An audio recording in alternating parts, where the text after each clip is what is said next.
nikageuka kutazama ulimwengu, nikaona milima, mabonde mazuri sana, hayawani na ndege wengi wameijaza nchi.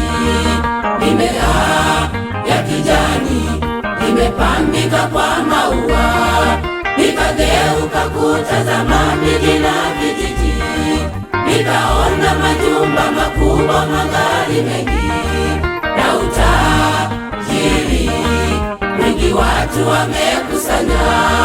Yote hayo yalinishangaza sana, nikatafakari na nikauliza, nani ameyafanya haya mambo ya ajabu haya?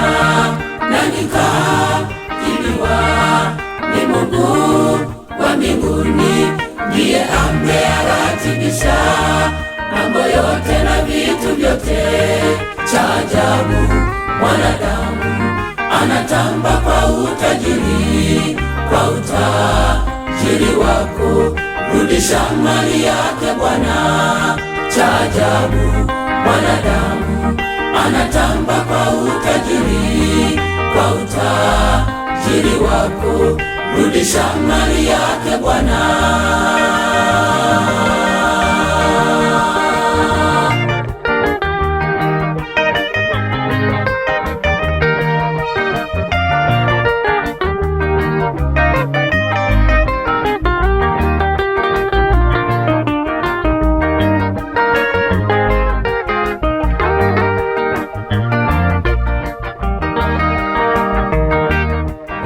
Nikamchunguza mwanadamu aliyeumbwa kwa sura ya Mungu na kutawala vyote.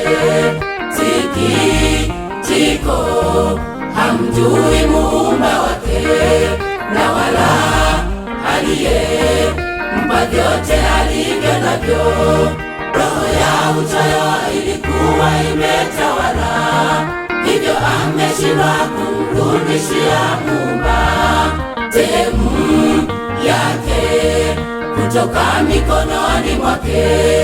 Na tukumbuke, kila senti ataitaka.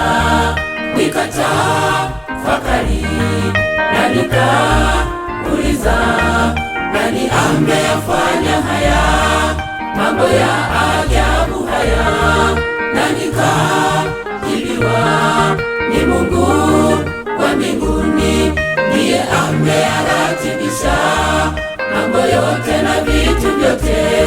Cha ajabu, mwanadamu anatamba kwa utajiri, kwa utajiri wako rudisha mali yake Bwana.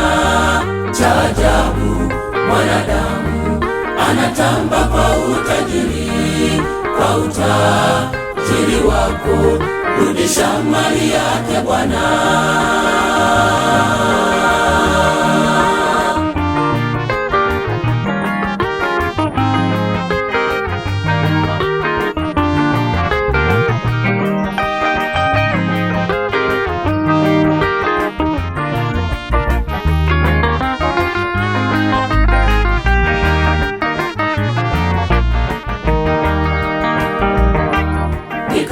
Nikatafakari na nikauliza, nani ameyafanya haya mambo ya ajabu haya?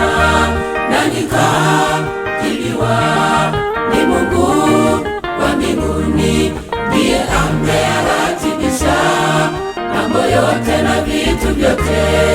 Cha ajabu, mwanadamu anatamba kwa utajiri, kwa utajiri wako rudisha mali yake Bwana.